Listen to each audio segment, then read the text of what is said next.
Olá, queridos! Estamos juntos para mais um episódio do Podcast, o seu podcast, o podcast da família. Hoje nós temos um episódio maravilhoso. Quero convidar você que está aí do outro lado. Já ativou o sininho? Então se inscreve no meu canal, ativa o sininho, porque o Podcast já vai começar.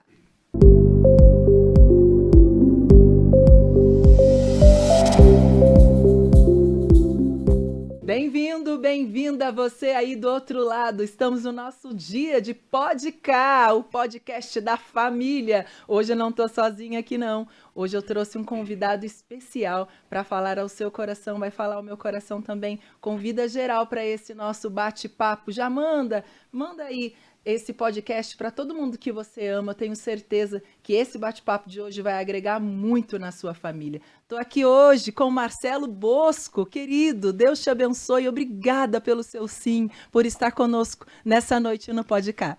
Camila, obrigado. Eu que agradeço pela oportunidade da gente estar junto, da gente estar aqui e poder alcançar tanta gente a partir do Podcast. Que coisa boa, né, gente? Eu não disse para vocês que o convidado, chuchu beleza. Então, você aqui de Sanja, de toda a região do Vale, chama geral, convida a família, porque o Podcast tá no ar com o melhor bate-papo. E falando em melhor bate-papo, minha gente, tô aqui, na frente aqui, Marcelo, tem um problema com esse negócio de deixar a comida paradinha ali e não experimentar. Convido você a experimentar aqui, ó. Olha você só. É joséense? É daqui de Sanja? Eu sou de Jacareí, do ladinho aqui, né? Sim. Hoje, talvez mais de São José do que de Jacareí até, porque atuo aqui. E então você gosta de comer bolinho caipira? Sim, gosto sim. Vamos Na minha casa é bem presente o bolinho caipira. Ah, tá aí, ó. Olha que chique, tem até um chapeuzinho. Tem um chapeuzinho. Sabe o que o Padre Marlon inventou comigo? Você não sabe. Fazer tintim de bolinho. Oi, que chique. Vamos fazer tintim de bolinho? Ah, eu vou aqui, gostar. Ó. 1, 2, 3 e tintim Olha com que bolinho. chique. Isso aí já vai virar tradição nesse podcast, gente. Fazer tintim de bolinho. Vai ser um tal de gente mandando vídeo fazendo tintim de bolinho. Agora aqui, ó. O melhor bolinho de São Jaci. Família Caipira. Obrigado. Ó. Eu fico pensando. Hoje tem gravação de podcast. Hoje tem gravação do podcast. Hoje tem gravação do podcast. E vai ter aquele bolinho maravilhoso. Sabe uma coisa boa? Que bolinho caipira, quando eu era criança, a minha família faz bolinho caipira. Minha mãe, minhas tias. Mas mesmo elas sabendo fazer a massa, elas gostam de fazer só na época junina. Aí a gente quase que se arrastava no chão para implorar para elas em outra época do ano, sabe? Pra fazer bolinho. Pra fazer bolinho. Minha filha é assim. Aí eu, mãe, por favor. Ela fala, mas nem tá frio. E eu como bolinho dia frio, dia quente, dia... Não importa. De todo dia é dia de comer bolinho. Eu moro numa cidade que tem uma ponte no formato de um bolinho. Então, pensa bem, eu sou joséense raiz. E o bom da família caipira é que a gente pode comer bolinho o ano todo. Então, não esperar só as festas juninas. Você pode comer bolinho o ano todo. Então, eu convido você a experimentar o melhor bolinho de Sanja da família caipira. Tô falando no verdadeiro, porque tá escrito ali, ó. O verdadeiro bolinho caipira. Se eu tô falando de verdadeiro, é porque tem os falsos por aí, ó. Foge dos falsos e vem pro original. E esse é uma delícia mesmo. A gente vai começar agora o nosso momento frente a frente, que é o primeiro momento aqui do Pod, que é um momento em que eu convido o meu convidado a se apresentar. Sabe por quê? Vários lugares que a gente vai, as pessoas costumam nos apresentar. Aí vou dizer, terapeuta, tal, a formação e tudo. Marcelo Bosco, né? Mas aqui eu convido você a se apresentar para quem está lá do outro lado, para quem não te conhece e para quem te conhece também, é uma oportunidade de você fazer a sua apresentação. Como você se apresentaria para quem está ali do outro lado? Olha que chique. Bom, meu nome é Marcelo Bosco, eu sou filho do Bosco e da Célia, os dois já estão no céu, mas eu costumo me apresentar mais como um filho de Deus. A comunidade Mais Que Vencedores, ela é fonte do coração de Deus dentro do meu coração, então eu iniciei esse processo e hoje eu coordeno o projeto social e a comunidade Mais Que Vencedores. Eu sou terapeuta de profissão, psicanalista e terapeuta espiritualista. Sou casado com a Tatiana, tenho uma filha que se chama Mariana, de 27 anos já, e sou missionário, católico, pregador, faço parte do movimento chamado Renovação Carismática Católica hoje e das novas comunidades na Diocese de São José dos Campos. Não nasceu em Sanja, é de Jacareí. Isso, sou nascido e criado em Jacareí, né? Mas aqui, toda a minha atividade laborativa, meu trabalho, meu consultório, já há 17 anos é aqui em São José dos Campos. E a família toda lá vem de Jacareí, pai, mãe, tios, todo mundo. Ou chegou um momento que a família migrou para Jacareí? Porque eu estou falando isso porque tem pessoas que são mineiras e acabam vindo para cidades aqui do Vale. Ah, a mãe é de Minas, o pai é mineiro, ah, não veio do norte, do nordeste, e acabou chegando aqui na nossa cidade. Como que é a história da construção da sua família? Todo mundo é de Jacareí mesmo, pai, Não, mãe. a minha família, ela está enraizada no Vale do Paraíba mesmo. A minha mãe nasceu em Campos do Jordão e Nossa, bem cedinho migrou para Jacareí. Minha avó era de Jacareí e meu avô foi trabalhar em Campos um tempo. E minha mãe nasceu lá, e meu pai é de Santa Branca, então a minha base familiar ali, paterna, toda de Santa Branca. Mas logo meus avós paternos também foram para Jacareí. Antigamente era uma cidade de maior visibilidade, de maior acesso a estudo, né?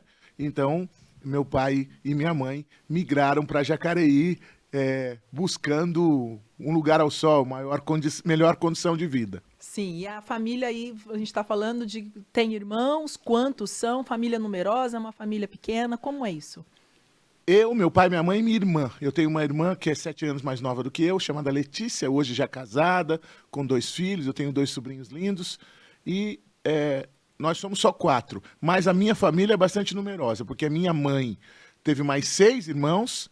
Então eu tive 6 tios e o meu pai mais 2 irmãos. Então eu tenho muitos primos, uma família grande que se reúne no Natal, que está sempre juntos nas festas, né, no Dia dos Pais, no Dia das Mães. Agora, há muito pouco tempo, eu acabei de entregar o meu papai para Jesus. Meu papai faleceu agora, neste ano de 2024, no dia 1º de março.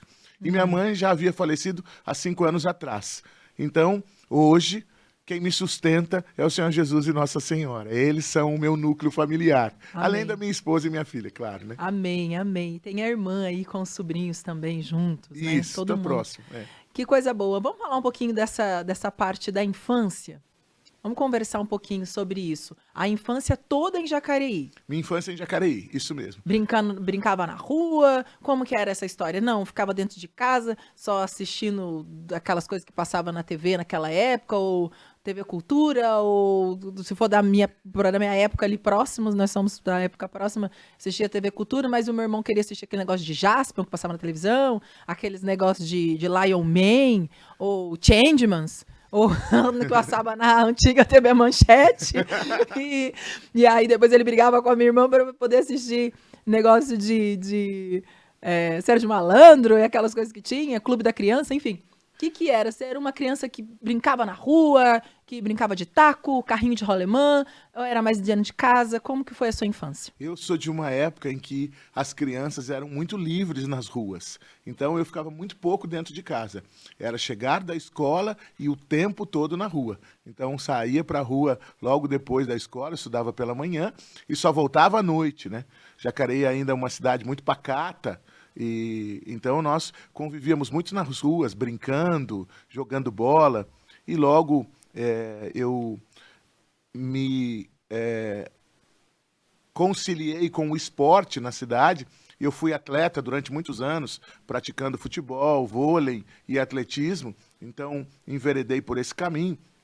Fui tentar ser jogador de futebol durante um tempo.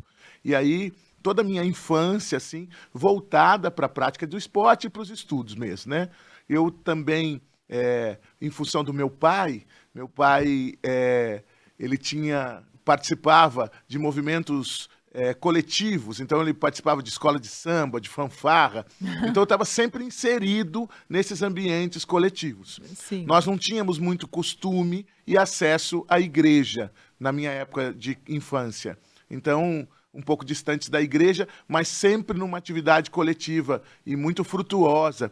Meu pai já ajudava muita gente e ele sempre trabalhou numa grande empresa de aviões e aeronáutica aqui em São José, e aí ajudava muita gente, já desde muito cedo, colocando pessoas para trabalhar dentro da empresa, então auxiliando de alguma forma e direcionando essas pessoas para uma melhor qualidade de vida.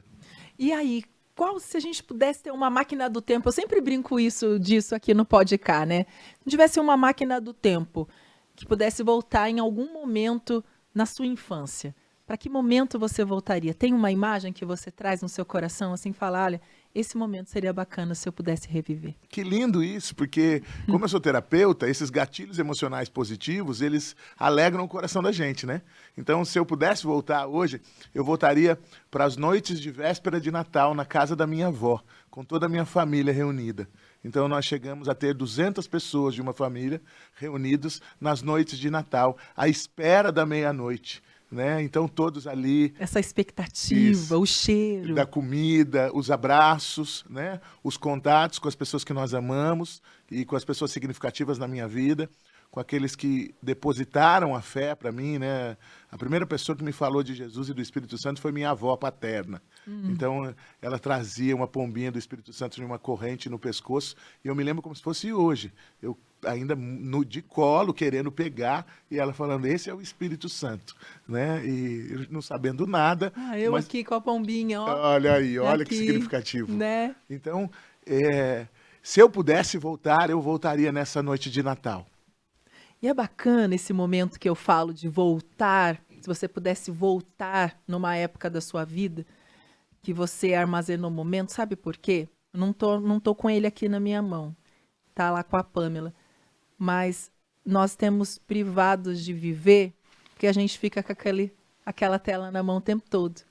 Seu filho está se formando, você com o celular na mão, tirando foto. Você está perdendo de viver, perdendo de olhar seu filho caminhar para receber o canudo, sabe? Porque agora tudo a gente quer filmar, tudo a gente quer registrar, tudo aquilo, quer ficar nessa loucura de registrar, e acaba se perdendo o momento que se chama agora. A gente voltou aqui no momento em que o Marcelo estava vivendo agora. E por isso você juntou. Por isso você tem essa memória tão próxima. E quando eu disse da máquina do tempo, você conseguiu voltar. Você estava lá. Isso. Você viveu aquilo. Exatamente. O desfrutar, né, é muito mais importante do que o postar. Né? E às vezes a gente se liga no postar e esquece de desfrutar. É isso. Né? A sociedade agora, ela caminha de uma forma um pouco diferente do que a gente caminhava quando éramos crianças. Querer comunicar, né, Camila? Não, de forma nenhuma. A gente está aqui numa ferramenta de comunicação, né, utilizando a ferramenta a nosso favor, mas utilizando a ferramenta e não a ferramenta que nos utiliza. Isso. E não se escravize, né? Porque se eu não consigo registrar alguma coisa, isso não pode trazer tristeza no meu coração, porque na minha memória ficou registrado. Sim. Né? Como você falava agora do Natal, né? Talvez eu nem tenha uma imagem, uma foto de todo mundo junto, né? Porque isso veio bem depois. Sim. Né? Mas, na minha memória, eu trago cada rosto, né? O cheiro, a presença, né? Até a missa do galo na tela da sala da minha avó. Sim. Né? Então, muito significativo. Né? Que bacana a gente ter memórias, né? Eu gostaria que você... Vamos lá, agora a gente vai dar um salto, tá?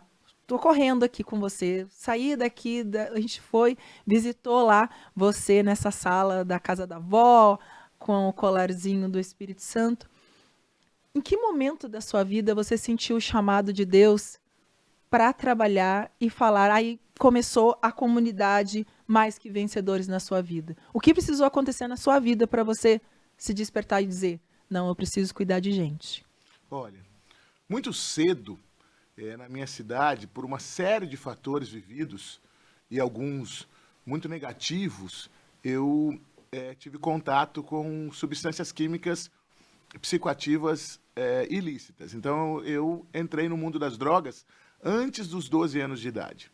Mesmo comentando agora, voltando àquele gancho, que você disse, tinha uma vida de esporte ativa. Nem a gente tem muitas pessoas que testemunham, que falam assim, olha, o esporte não permitiu que eu fizesse isso. O esporte foi um lugar onde eu me dediquei, eu até via, mas por conta de ter uma vida muito ativa dentro do esporte, isso com você não aconteceu assim? Não. O esporte me preservou enquanto saúde. Ele me manteve saudável por mais tempo. Mas eu, tendo sofrido uma realidade muito pequena, antes dos 10 anos de idade aproximadamente, eu fui vítima de um abuso. no próprio ambiente familiar, entre amigos, não se sabia muito o que era aquilo, e sem conseguir expressar essa dor, logo, hoje, enquanto terapeuta, eu consigo fazer essa análise, né? Mas naquela época não conseguia pôr para fora essa dor e essa ferida, e aí, se eu não posso ser o bem que eu quero ser, bom como eu quero ser, eu vou ser o pior que eu posso ser, né? Então isso eu via muito presente na minha vida nesse momento. Então, antes dos 12 anos de idade, já fiz a primeira experiência com drogas. Aos 15 anos já, contato com a cocaína, que era uma droga já mais forte, potencializada. Isso veio através do seu ciclo de amigos. Como é bom, sabe, saber desses detalhes. Por que eu quero dizer com você que está aí do outro lado, sobre se atentar sobre esses detalhes? Porque às vezes a gente acha que o universo das drogas ilícitas, eles chegam fazendo um estardalhaço na nossa família, a gente sabe o que acontece. Mas a gente pensa que chega fazendo muito barulho. E às vezes é de uma forma sorrateira e vem da onde a gente menos imagina. Exatamente, olha. As pesquisas indicam, no Brasil, que as primeiras experiências se dão entre 12 e 13 anos, então, na primeira fase da adolescência, e as primeiras experiências com álcool e tabaco se dão dentro de casa mesmo. E até algumas experiências de drogas a partir dos primeiros amigos e dos parentes mais próximos, né? Outros que já fazem contato, que já fazem abuso também. No meu caso, eu tive contato a partir, curiosamente, a partir de amigos de escola, né? Então, na própria escola, algumas pessoas já faziam a experiência e me ofereceram e eu decidi fazer também. Nessa busca por espaço, né? O adolescente, ele quer conhecer e ser conhecido. E também quer ser inserido na comunidade e ser aceito naquela primeira comunidade ali do grupinho. Isso. A gente costuma ver os adolescentes tendo o mesmo linguajar, as mesmas palavras. É uma forma deles ter uma aceitação no meu grupinho, né?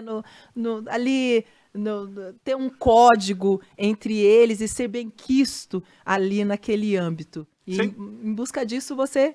Sem dúvida nenhuma, na adolescência, nós ampliamos as nossas fronteiras, né? Alargamos um pouco, a gente quer sair um pouco da barra, da saia da família, dos pais, né? E no meu caso, havia nesta época também, na minha cidade, algumas pessoas que faziam abuso de substâncias, e aí, por força dessa realidade e de um desejo mesmo de transgredir, porque eu havia sido ferido, e é uma característica de quem é ferido, deseja ferir também, né? Só que eu não tinha coragem de ferir os outros, então eu machucava a mim mesmo e a minha própria família. Mas isso é revelado depois de muitos anos, né? Hoje eu tenho essa visão, mas na época não tinha, né? Na época era algo que acontecia de forma natural e você achava que era assim. Uma busca de pertença, né? Talvez um quadro mais agressivo, né? Porque eu havia sido agredido, mas não conseguia fazer essa leitura. Então eu quero ser bravo, eu quero ser ruim, eu quero ser temido. Eu quero que tenham medo de mim para nunca mais eu passar pelo que eu passei. Exatamente. E aí, me conta, quem é pai, quem é mãe que está lá do outro lado, nos ouvindo agora, família, enfim, o que deve se atentar? Quais são...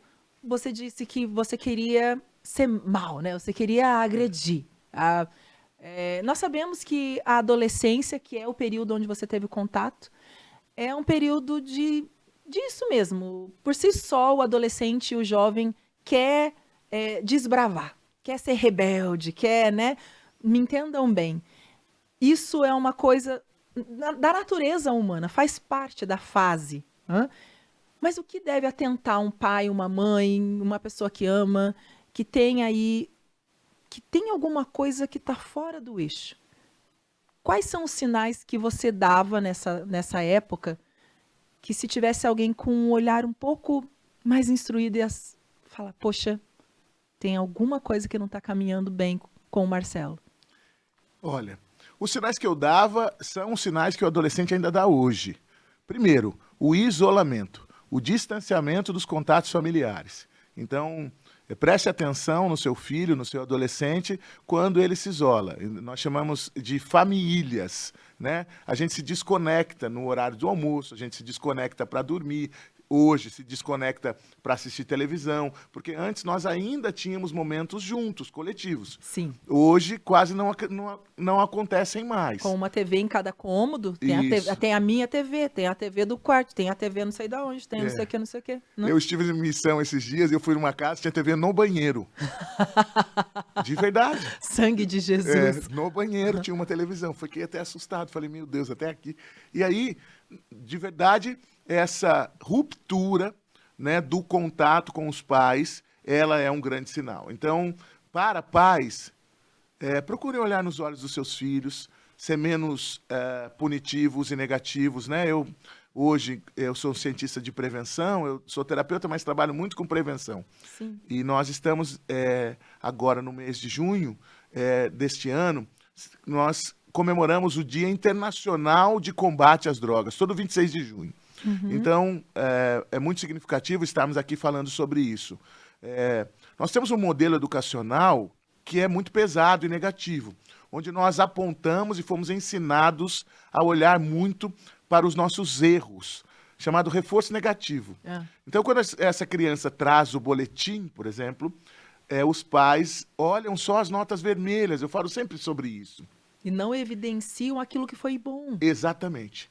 Né? E no reforço positivo, então, é estimular aquilo que o seu filho e sua filha é bom. Porque isso vai trazer prazer e satisfação e vai fazer com que ele elimine outras fontes de prazer. Lembrando que todos nós buscamos ser felizes, sem exceção. Então, se eu encontro felicidade no meu seio familiar, no meu núcleo familiar, por mais que eu visite outras realidades, eu vou voltar para esse lugar. Se eu não encontro felicidade aqui, eu vou buscar em outro lugar. Né? Eu não vou querer ou aceitar ser infeliz todo o tempo inteiro. Eu preciso buscar. Há uma necessidade do ser humano. Então, para nós... Mas sabe como? Então, muito mais do que dar, muito mais do que buscar, e aí eu falo para pais isso, né, os bens materiais, e aí a gente conversa, escuta assim, pais dizendo, eu quero dar para os meus filhos tudo que eu não tive. Essa é uma frase muito utilizada, né? Exatamente. E no projeto eu falo sempre isso.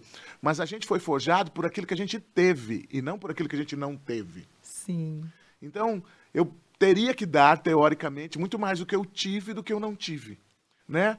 Então, isso significa que a minha presença é muito mais importante do que qualquer coisa que eu possa ceder, qualquer coisa que eu possa presentear, qualquer coisa que eu possa dar. Nada é melhor do que a presença do pai, do que a presença da mãe e dos outros familiares. Tem a vovó, o vovô, os titios aí, os primos presentes. Então, estejam mais próximos dos adolescentes, cada vez mais. Não deixem dispersar, porque nós vamos percebendo e daí falando, ele é diferente, ele é assim mesmo. Não, ele não é assim mesmo, não. Ele está vivendo um processo, a adolescência é difícil e neste tempo precisa ser mais amado ainda, amado com intensidade. Lembre-se, o amor, ele rompe qualquer barreira.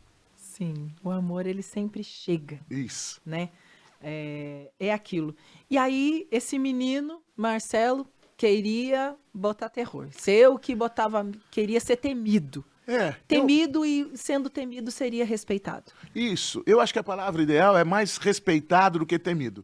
Porque, para mim, o que eu pensava é que eu não queria que fizessem de novo aquilo que haviam feito comigo. Uhum. Né? Então, eu tento me colocar de alguma forma, essa é uma leitura que eu faço hoje, mas graças à minha estrutura familiar e à presença dos meus pais nesses ambientes coletivos, eu também experimentava um respeito mútuo muito grande. E você era resgatado nesses momentos. Exatamente, com muito amor e muito respeito. Porque os ambientes em que o meu pai vivia e convivia, durante muito tempo, por exemplo, ele foi presidente de um clube na minha cidade, por mais de 15 anos. Esses ambientes eram ambientes de uma diversidade muito grande de pessoas. Uhum. Na escola de samba, uma diversidade muito grande de pessoas. Então, eu tinha lá a presença de um médico e a presença do gari, por exemplo, sim, da mesma cidade. Então, nós conhecíamos todo mundo, respeitávamos todo mundo. Então, minha mãe recebia na minha casa, por exemplo, para almoçar na nossa mesa, uma pessoa do mais alto escalão do município e a pessoa mais simples que levava sacola no Mercadão. Sim. Né? Porque essa pessoa era um dos destaques da escola de samba. Então, isso foi forjando o nosso caráter e modelando a estrutura familiar. E hoje, por isso, no Mais Que Vencedores, a gente chama irmãos e a gente se fala família, né? A gente é família. Faz questão de conhecer os filhos de cada um dos membros, de estar juntos, né? Então, quando ou homem ou mulher chegam sozinhos e são casados, a primeira coisa, o primeiro movimento que a gente faz é tentar atrair o cônjuge. Porque a gente sabe que a recuperação e a mudança de vida não vai acontecer de maneira sozinha. De maneira solitária é muito mais difícil. Então, nós precisamos que isso aconteça de maneira coletiva. Até porque Jesus um dia disse que ele se manifestaria onde tivessem 2 ou mais. Então, sozinho é mais difícil de atrair. Sim. Aí, caminhando nesse processo, a gente está dando alguns passos à frente. Aí, nós conversamos sobre o primeiro contato.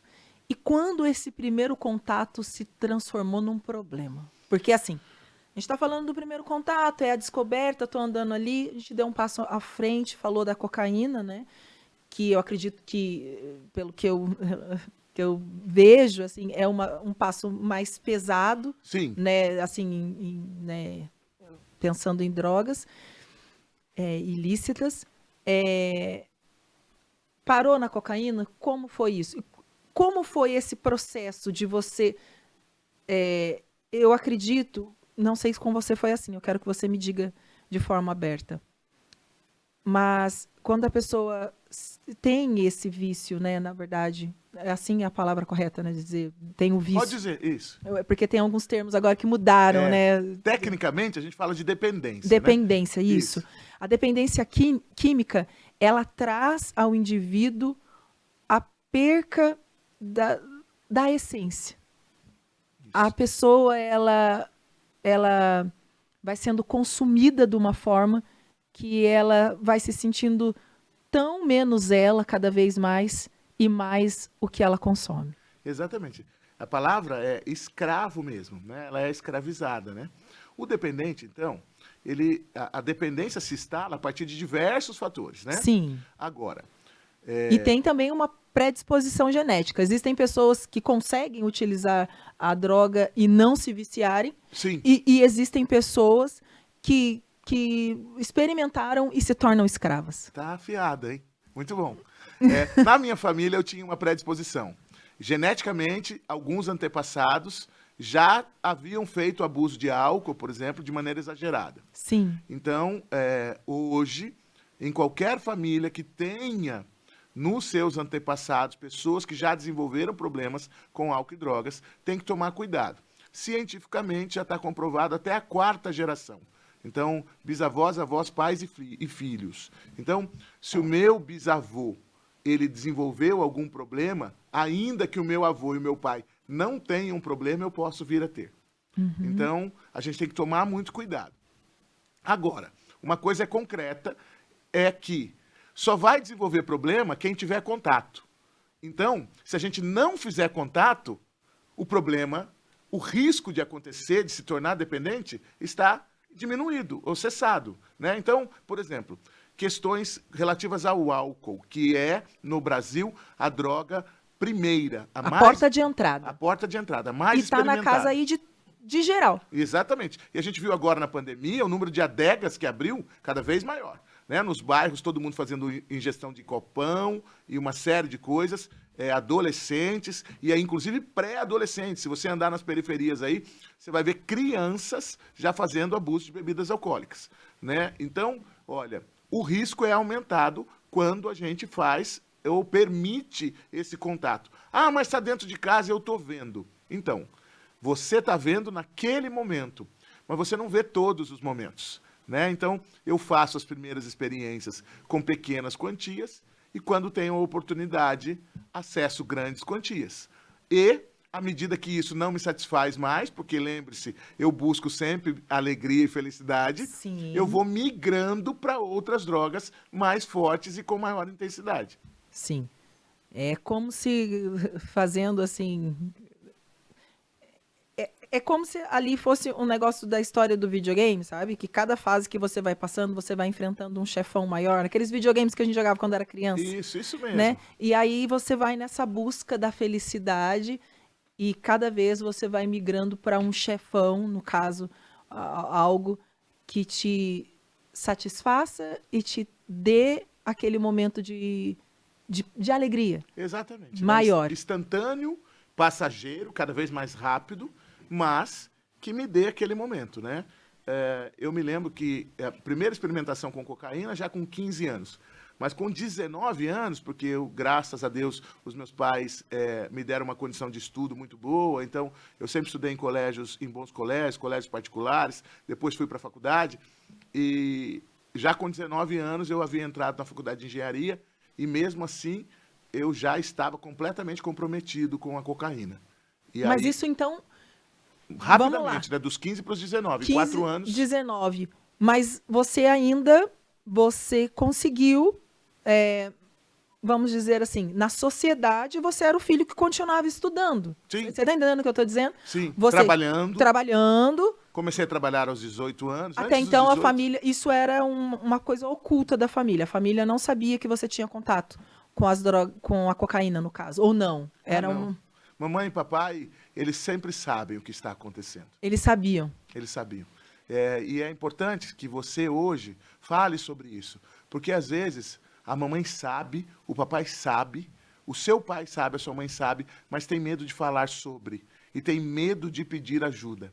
E o Mais Que Vencedores, ele nasce no coração de Deus como esse socorro do pai ao filho que pede ajuda.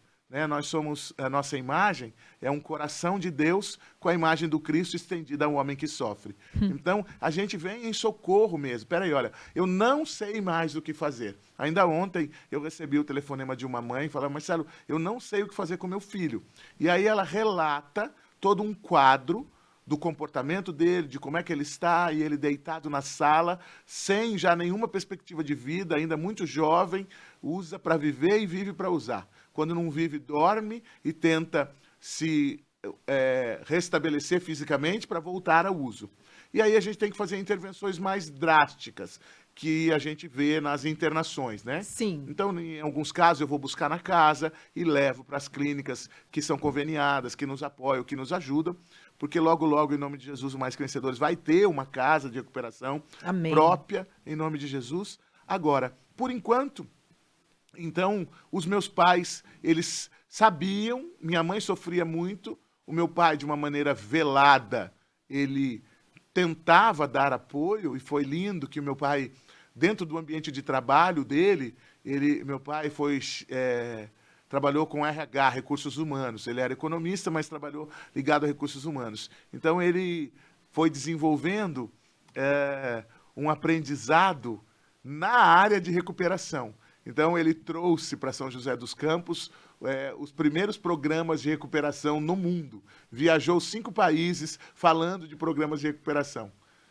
Eu, naquela época, não entendia, mas ele fazia tudo isso por causa do filho que estava usando drogas, né? Sim. E o filho ele não conseguia fazer com que o filho fosse liberto, mas ele lutava por outras pessoas. Já estendia a mão a outros, trazendo programas de recuperação. E até que, num determinado momento, a coisa se tornou tão grave, já com os meus 20 para 21 anos, eu já trabalhando numa grande empresa multinacional, e aí eu fui internado pela primeira vez. Então, é bem cedo ainda, o problema já evidenciado socialmente, para todo mundo, né? Então, olha, Marcelo não tem mais condições de viver em sociedade E de o uma que maneira normal. aconteceu que pontuou a sua internação? Teve algum fato, assim? Não. Naquela, Camila, aconteceu que eu usei até cair. O que aconteceu? Por que teve que entrar a intervenção? Porque até então você acreditava que você tinha o controle. Isso. Aí aconteceu algo que de alguma forma descarrilhou ali. E aí, o que aconteceu? Qual foi o que pontuou ali? Que você precisou entrar com essa intervenção, que é a internação. Ótima pergunta. Em função de eu ser um atleta, um esportista, então fisicamente, ainda muito novo, 20 para 21 anos, eu não tinha grandes prejuízos. Eu fisicamente ainda tinha força. Agora, mentalmente, foi me prejudicando cada Tava vez numa mais. estafa já. Exatamente. E aí eu já não tinha mais a mesma responsabilidade. Eu não cumpria mais com os meus compromissos. A mentira passou a ser algo presente no meu cotidiano, né? O descontrole financeiro, o descontrole emocional, uma série de brigas e trazendo consequências cada vez piores para minha família. A ponto, por exemplo, de eu subtrair coisas de dentro da minha casa. Então, alguns sinais, né? Já estavam Pra você ter nítidos que tinha descarrilhado o trem. Isso, pra você ter uma ideia, eu roubei para trocar na biqueira a panela de pressão da minha mãe, que fazia feijão. O rádio relógio que acordava o meu pai para o trabalho. Eu roubei o vestido de formatura da minha irmã. E até que chegou um dia que eu roubei o carro do meu pai. E as coisas foram crescendo. E aí ninguém mais na família me convidava para nada, porque daí eu roubava todo mundo. Então eu roubava as bolsas dos meus parentes, né? Eu roubava dinheiro acessível quando meu pai deixava em casa para minha mãe, assim. Eu me lembro de meu pai deixando em cima da mesa dinheiro para o leite da minha irmã e eu subtraindo esse dinheiro do leite da minha irmã para fazer uso de drogas naquele dia. E deixando a minha mãe chorando nessa condição, né? Sem saber o que fazer, o filho mais velho perdido e o dinheiro que o meu pai havia deixado, eu havia subtraído. E eu acho que o medo maior da mãe, nessa hora, é, além de perder para o vício, é o filho dever para alguém, assim, né, do tráfico, e de alguma forma pagar com a vida. Eu acho que o medo da família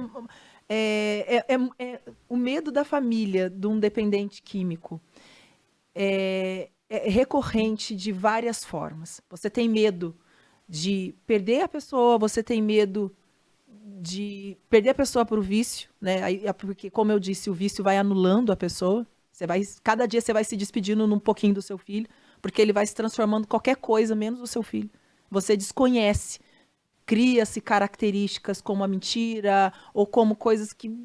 A própria violência verbal, né?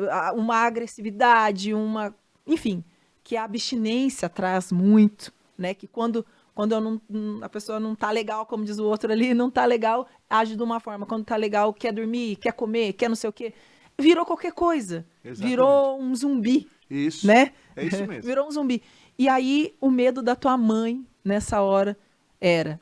Bom, tô vendo que o meu filho não tá sendo bem quisto. Nem na família. Não tá sendo bem aceito. Tá barbarizando geral. O medo de uma mãe é nessa hora que o filho se perca de uma forma que não volte mais. No sentido, é a morte.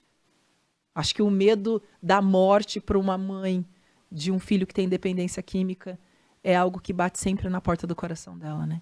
Sem dúvida nenhuma. Minha mãe sofreu muito, né? E hoje mais, a violência está muito mais alastrada do que antes, mas já na minha época, eu me lembro de episódios, por exemplo, que eu fui ameaçado de morte por dívidas, né? Sim. Por diversas vezes. Então, colocaram um revólver dentro da minha boca 3 vezes.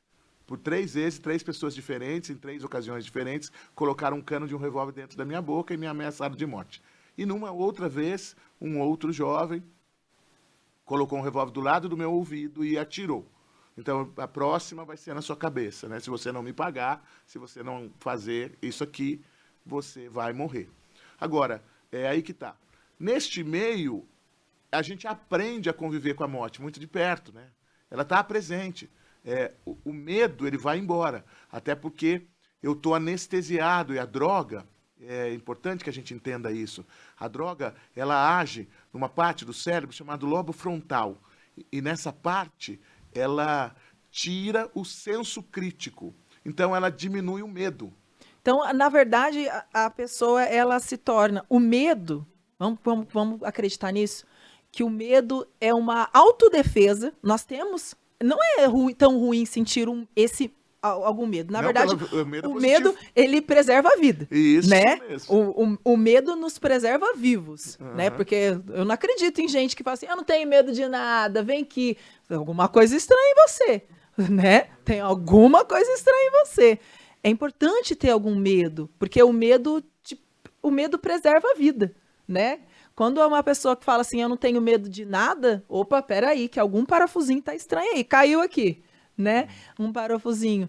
Porque, e quando a droga, né, a dependência química congela esse medo, né? Como se não existisse mais.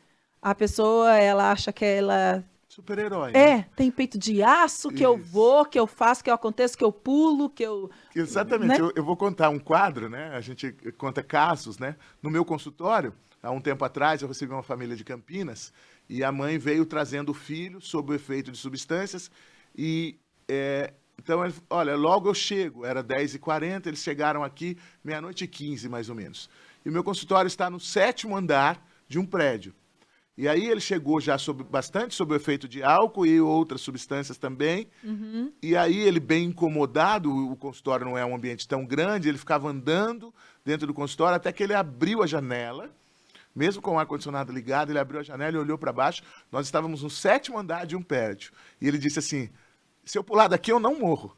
Ele disse isso. Exatamente, né? Então, outras realidades, você vai ver, por exemplo, pessoas sob o efeito de álcool, em brigas, querendo enfrentar um número significativo de pessoas. Olha, não, pode vir quem for, né?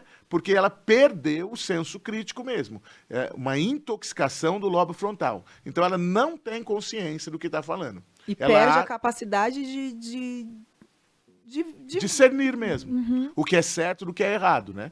Então, ela enfrenta, pula, se joga, né? Faz coisas que, numa condição normal, não faria.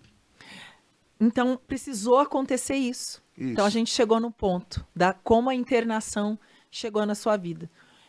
Essa primeira internação, aconteceram outras? Sim, eu fui internado 4 vezes.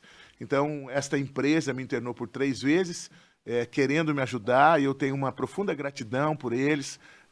A equipe do Serviço de Saúde Mental, né, de assistência social e psicólogos que tinha era muito boa. E aí eles me levaram para uma clínica bastante conhecida e de renome internacional, na época a melhor do Brasil, que era no ABC Paulista, em São Bernardo do Campo.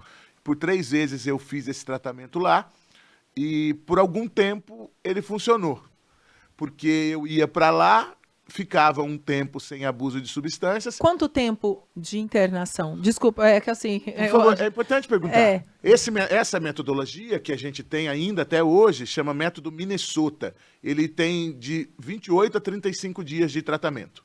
Aí acredita-se que isso seria a internação mesmo. Isso. Esse processo nós chamamos de desintoxicação, né? A primeira intervenção. Demora quanto tempo para a gente entender que a droga não está mais no organismo daquela pessoa? No sentido assim, você me disse que foi um paciente ainda sob efeito de drogas. Quanto tempo... Eu entrei na clínica hoje, um exemplo, tá? Eu sou usuária, entrei aqui, fui internada com a ação da droga. Quanto tempo essa droga ainda está no meu organismo? Em quanto tempo eu consigo dizer, não, eu estou limpo? Boa pergunta. Isso vai variar de cada organismo, diante da quantidade de droga ingerida e diante das atividades também favorecidas. Por exemplo, uma pessoa que tem atividade física e que sua bastante, que corre, que faz exercícios, ela vai desintoxicar mais rápido. Uma pessoa mais sedentária vai demorar mais para uma desintoxicação. Uma pessoa que faz uso, por exemplo, de crack de uma maneira intensiva todos os dias, vai demorar muito mais para essa substância sair do seu organismo. Uma pessoa, olha, que bebe a cada 15 dias e joga o seu futebolzinho aí, então talvez ela vai ter uma desintoxicação mais rápida. Mas normalmente aí, num prazo, uma pessoa internada, bem acompanhada, ela com 60, 90 dias, no máximo 120 dias, ela vai estar totalmente limpa, desintoxicada de substâncias. Agora, as marcas, elas permanecem. Aí que tá.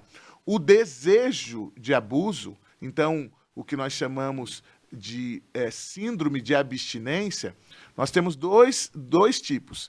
Nós temos a síndrome de abstinência imediata, chamada SAI. Então, ela vai acontecer aí até 7, 10, 20 dias no máximo do último uso. Então, o organismo vai ter falta daquela substância. Biologicamente, Assim como a gente tem falta de açúcar, sabe aquele docinho que faz falta? Sim, Né? ou a mulherada na TPM sente falta de comer aquele chocolatinho, né? Isso. É você aí que é casado, tá entendendo que chegar um chocolate em casa, né? Faz toda a diferença, fica a dica. Exatamente. E tem uma síndrome de abstinência demorada, que ela pode acontecer aí até com 120, 150 dias depois do último uso, porque o cérebro, ele vai sentir falta da liberação daquela sensação, né? Sim. Daqueles hormônios de prazer e felicidade. Então ele busca de novo, lembrando que o nosso cérebro é uma máquina, ele busca de novo o mesmo recurso. Olha, onde está aquele bolinho que está uma delícia? Eu quero de novo, né? Sim. Eu quero voltar nisso, que eu estou habituado a viver. E aí, eu gosto muito de falar sobre a diferença de vício e virtude, né? O vício é um mau hábito repetido muitas vezes que me leva à morte. E a virtude é um bom hábito repetido muitas vezes que me leva para o céu. Olha que diferença. Sim. Para a igreja reconhecer um santo, ela reconhece suas virtudes. Verdade. E os vícios, o contrário, né? São ambíguos os dois. Então, enquanto as virtudes me levam para o céu, é preciso que a gente entenda que o vício vai me levar para um outro caminho. Sim. Então, entendendo que aí caminhamos para esse tempo, 4 internações, né? Você consegue pontuar hoje? Eu estou falando assim, foram internações do Marcelo moço, menino. Menino. Eu estou aqui na frente de um homem agora. Isso. O que poderia ter nesse processo de internação? O quanto se avançou no tratamento de dependência química? Eu estou falando de, sei lá, 20 anos atrás aí. Se avançou bastante. O quanto em tratamento hoje, que poderia, se fosse hoje, oferecido para o Marcelo hoje, o que seria oferecido de formas diferentes? Você acredita que se a internação acontecesse na sua vida, hoje, com as mesmas condições que eram primárias lá, seria apenas uma? Em uma internação se sanaria, chegaria ao resultado final, que é o caminhar da cura? Eu entendo que é um processo diário. Isso. Né? É um caminho, mas essa recorrência de 4 internações, entende-se que algo não girou bem? Teve esse avanço hoje em dia, numa internação de hoje e numa internação antiga? Se eu olho no retrovisor da vida, você olha no retrovisor da sua vida, você fala, bom, se fosse hoje, com o recurso que se tem, com o que se sabe da doença, seria diferente? Então, nós temos aspectos positivos e negativos, né, em tudo. Agora, hoje, para mim, se eu tivesse, quando eu fui pela primeira vez, a experiência que tenho hoje, né, de vida, eu teria aproveitado de maneira diferente. E aí que tá. O recurso técnico, nós temos hoje um pouco mais, um olhar técnico um pouco mais aprimorado, mas não mudou muito. Por exemplo, o programa de recuperação mais efetivo no mundo para mudança de vida está em 12 Passos de Alcoólicos Anônimos, que vai completar agora, em 2035, 100 anos. Então é o mais antigo e é o mais efetivo. E é o mais eficaz. Exatamente. Ele é efetivo, né? Porque ele traz o maior número de pessoas abstêmios de álcool em toda a sua história. Talvez por ser o mais longo também. E hoje, os 12 Passos, que têm origem em Alcoólicos Anônimos, eles são usados por uma rede de outras patologias associadas. Sim. Então, hoje a gente tem comedores compulsivos e tem jogadores compulsivos. Hoje a gente tem drogadictos, então narcóticos anônimos. São outras instituições que dão apoio. Neuróticos anônimos, mulheres que amam demais anônimas. Tem uma série de realidades que vivem esse mesmo programa. E no Mais Que Vencedores também, nós adaptamos o programa junto com a espiritualidade. Por quê? E aí eu quero chegar nesse nicho da sua pergunta. Porque o que eu percebi com o passar dos anos é que a internação, ela tem muita efetividade na abstinência, o que nós chamamos de quebra de ciclo de uso. Então, Sim. o indivíduo está naquele ciclo vicioso, olha, todos os dias eu uso, ou todas as semanas eu uso. Então, a internação ela vai romper esse ciclo. Mas esse indivíduo, ele volta para o seu contexto familiar, de moradia, de trabalho, ou falta de. Sim, a vida dele está lá. Isso. E quando ele volta, se ele não tem o que nós chamamos de acompanhamento, o risco é muito grande dele da voltar ao incidência. comportamento. Então, a reincidência vai vir, o que nós chamamos de recaída. Por isso, nasce o Mais Que Vencedores, porque o Mais Que Vencedores é esse ambiente de acompanhamento perene, contínuo, no caminhar com Jesus Cristo, lado a lado. Entendi. Então, nasce essa forma, né, de cuidado, né, depois dos 12 passos da decisão.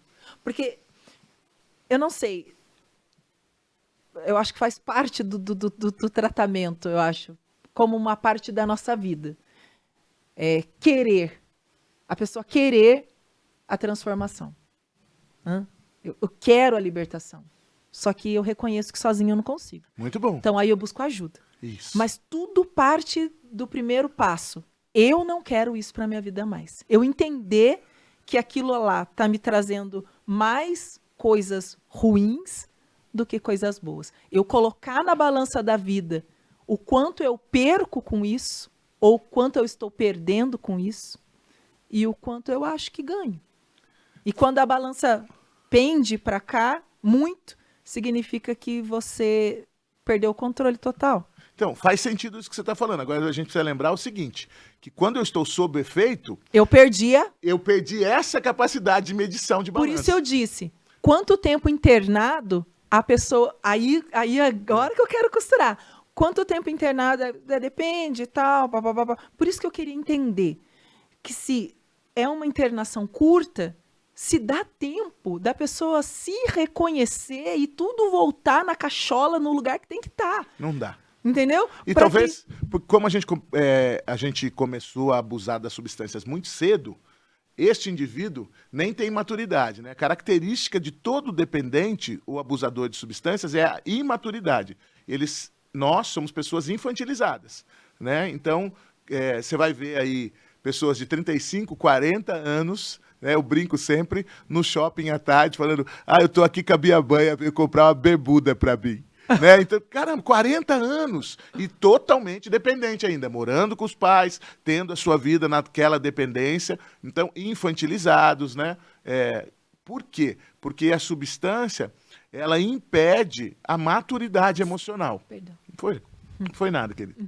Ela impede a maturidade emocional. Então, hoje, a gente entende que este acompanhamento, esta vida contínua com Jesus, então, tendo experimentado as internações, eu acabei, em determinado momento da minha vida, mesmo tendo internações maravilhosas, por exemplo, na minha última internação, o meu pai, já percebendo que aqueles modelos mais curtos não ajudavam, ele me levou para a Fazenda da Esperança. Então, lá na Fazenda da Esperança, eu fiquei 16 meses, e já foi um tempo diferente. É uma outra realidade. E lá eu fiz uma experiência de conhecer Jesus. E aí eu fiz primeira Eucaristia com 26 anos de idade. É isso que eu iria perguntar. Isso. Como que aconteceu essa libertação? Que você acredita que, assim, olha, é um marco, Camila. Daqui para frente, né, passei por todas essas internações, mas eu tive um encontro pessoal com Jesus e eu vi esse coração de Jesus de mãos estendidas para mim. Como foi esse encontro? Maravilhosa essa fala, porque eu preciso dizer isso, né? Nós, muitas vezes, cristãos, e principalmente nós que estamos dentro da igreja, nós trazemos um padrão de conversão em que nós temos aquele momento único. Sim. E para o dependente químico, eu vou dizer que eu tenho pessoas que se encontraram com Jesus e ainda, mesmo assim, continuam recaindo diversas vezes. Mas vou trazer para uma vida verdadeira, uma vida real. A gente continua pecando. Exatamente. A gente se encontra com Jesus, Isso. mas a gente não desiste. Isso. Essa que é a diferença, não? A dificuldade de lidar com as emoções e sentimentos, né? Os desequilíbrios e a falta de apoio e de estrutura social, elas são influenciadoras para uma recaída, às vezes emocional e às vezes material mesmo, até na própria substância. Sim. Então, mesmo depois dessas 4 internações, mesmo depois de ter feito primeira Eucaristia, ter sido crismado, depois de um tempo eu ainda volto a usar drogas de novo. Por vontade de experimentar a alegria que eu não tinha.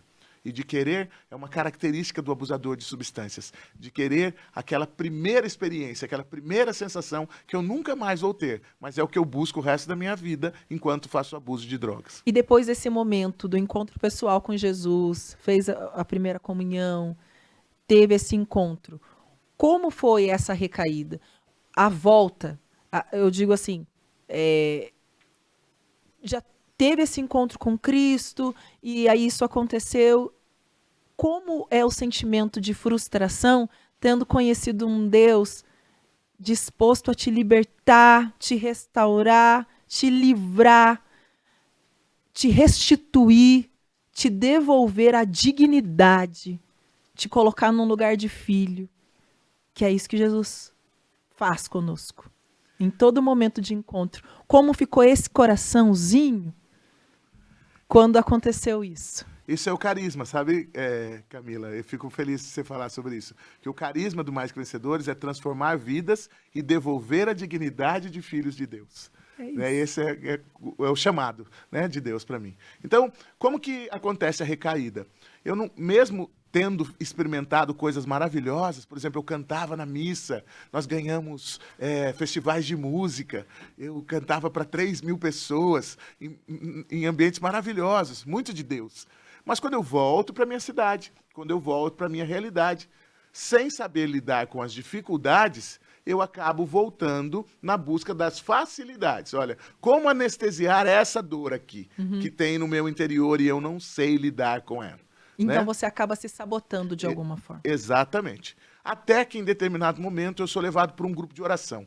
E num grupo de oração eu faço uma experiência extraordinária. Algo sobrenatural acontece naquela noite. Eu me lembro como se fosse hoje, que é um marco, 3 de julho de 2003, eu com quase 33 anos de vida, eu entro dentro de um grupo de oração e eu fico lá, e a pessoa que conduzia o grupo, parecia que ela falava da minha vida. E eu olhei para a pessoa que me levou e falei, você contou da minha vida para ele? E ela falou, claro que não. E de dentro de um sacrário, lá na Capela Santo Antônio, em Jacareí, no grupo de oração Bom Pastor, sai uma jovem senhora, junto com um jovem, e ele pega o microfone e diz, Deus está curando alguém de um problema no estômago. E eu usava drogas todos os dias e vomitava sangue todos os dias. Já estava num quadro gravíssimo. Eu acreditava que estava com câncer de estômago já. E vomitar, eu tinha técnicas para vomitar. Então eu vomitava dirigindo o carro. Então eu punha o carro na Dutra, cheio de droga, e aí eu abria a porta com o carro andando para ninguém perceber e passava mal com o carro andando, dirigindo. Achando que ninguém estava percebendo, Isso, na Dutra. Exatamente, em movimento. E aí naquela noite eu senti algo saindo de dentro de mim e daquele dia em diante eu nunca mais vomitei. Daquele dia em diante eu nunca mais tomei um copo de cerveja, nem champanhe no Natal, nunca mais. Eu fumava 2 cartelas de cigarro por dia, nunca mais fumei. Nunca mais usei cocaína, nunca mais usei maconha, nenhum tipo de substâncias. Então, ali, para mim, é esse marco. Mas eu ainda percebia que dentro dos grupos de oração, então, a partir daquilo que Deus fazia na minha vida, como em Jacareí, eu tinha um apelido muito carinhoso na minha cidade, meu apelido era Boca Nóia. Ó, Boca feio, Nóia? né? É isso. Nóia é pessoa que usa drogas mesmo. Muita, né? Usa exatamente. Muita e fala que é nóia. Isso. Então esse era o meu apelido, era uma forma que eu era reconhecido na minha cidade. Tamanha era o meu envolvimento e o abuso de substâncias. Então toda a minha família foi atingida com isso. Meus avós, meus tios, meus pais, todo mundo, minha irmã foi embora da minha casa por ver eu me degradando e destruindo os meus pais também. E aí, a partir desse momento, eu começo a permanecer nos grupos de oração e eu percebo outras pessoas chegando, mas não permanecendo. Então, algumas pessoas vinham, viviam o que eu vivi, mas acabavam fazendo aquela experiência de novo, assim como eu fiz outrora. Sim. Né? Olha, voltando para o mundo. E começa a arder no meu coração um desejo de anunciar, olha, é possível. Com Jesus, é possível. A gente consegue. E aí eu começo a pregar nos grupos e, naturalmente, eu sou levado para um monte de lugar, até que eu vou para a rádio da nossa diocese, começo a conduzir um programa de rádio e nos grupos de oração, nós tínhamos uma necessidade diocesana. Naquele momento, o movimento de renovação carismática estava sem uma liderança de juventude, nós havíamos perdido. Então, a diocese levanta 2 jovens como coordenadores, um jovem chamado Denilson, hoje casado na igreja de São Peregrino, tem um grupo de oração, e aí me chamam também para que a gente junto pudesse conduzir um povo. E ali a gente começa um trabalho com juventude e por 7 anos a gente conseguiu difundir e construir uma juventude bastante sólida. Então hoje pregadores, jovens, um monte de gente que está à frente foi descoberto e levantado naquele momento. E isso, aí que está. Ser protagonista favorece também a minha recuperação. Então, estar em atividade... Em evidência, de alguma forma. E não só em evidência, estar a serviço, dando sentido à vida, gera uma outra felicidade. E esta felicidade substitui aquele prazer momentâneo que eu tinha antes. Uma coisa importante, dentro do trabalho, desse dia que foi feita essa proclamação da libertação, que o jovem disse, que Jesus estava curando alguém com um problema no estômago. Você me disse sobre o desejo, é algo que tinha na cabeça, mas depois desse dia, dessa proclamação, você disse, depois desse dia nunca mais eu bebi nem champanhe no final do ano, mas e o desejo? Você foi liberto disso também? Da vontade do uso? Por que eu estou fazendo essa pergunta? Porque tem gente lá do outro lado que a gente está falando bem disso. Nós estamos traçando como é o processo de libertação em Deus. Muito bom. Né? E existem pessoas que buscam a cura.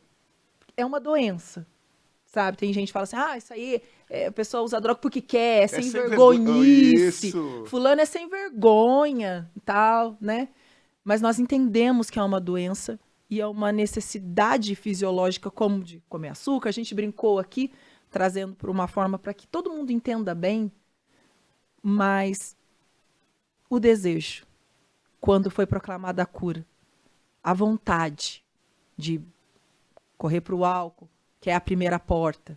Não, é só uma cervejinha. Hã? Não, que isso? Para quem... eu ia falar fuma cocaína, pra você ver como é que eu entendo. Para quem fuma cocaína, mas para quem fazia isso ou aquilo, o que é um cigarrinho? Cigarro vende ali na padaria da esquina. Hã? Você sentiu se sabotando? Você sentiu a humanidade bater na sua porta nesse sentido? Ou não? Depois desse dia, foi proclamada a cura, nunca mais Camelo sentiu o desejo em voltar. Como foi isso? Ótima pergunta, viu? O desejo, ele estará sempre presente. Eu digo que agora a gente aprendeu a fazer a gestão do desejo. Porque com a mente limpa, o meu lobo frontal está funcionando com clareza.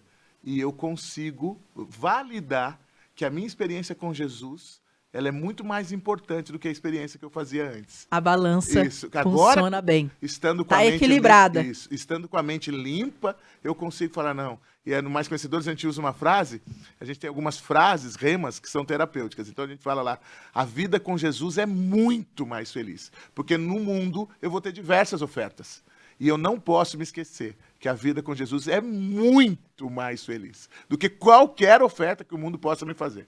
E eu já tive diversas ofertas, né? Nas mais variadas realidades. Então o desejo, em alguns momentos, ele se fez presente. Eu me lembro de uma noite de Ano Novo, em que eu abracei a minha mãe e um dos meus familiares estava com um copo de uísque, suado, bonito, com pedras de gelo. E era uma bebida que eu gostava muito. Então naquela noite eu tive vontade.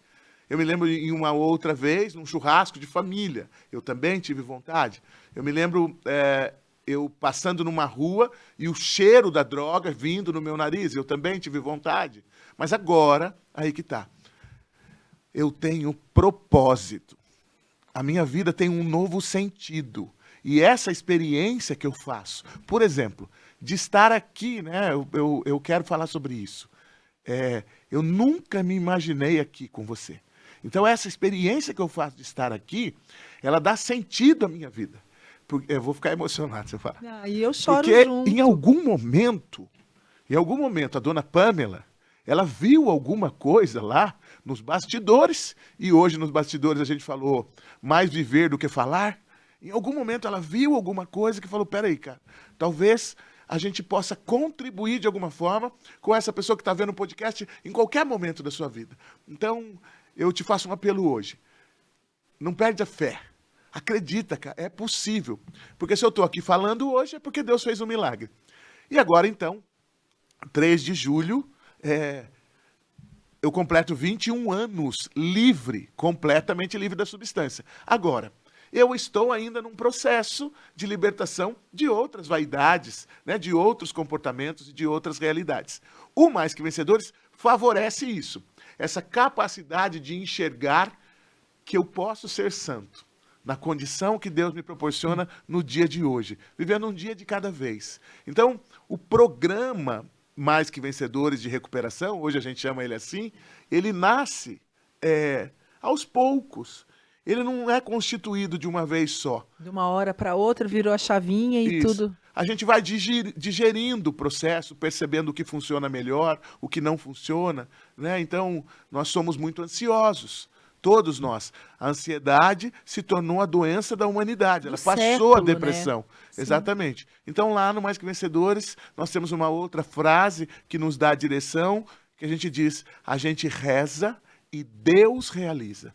Então, eu vou aprendendo a esperar o tempo de Deus na minha condição. É o Kairos. Isso.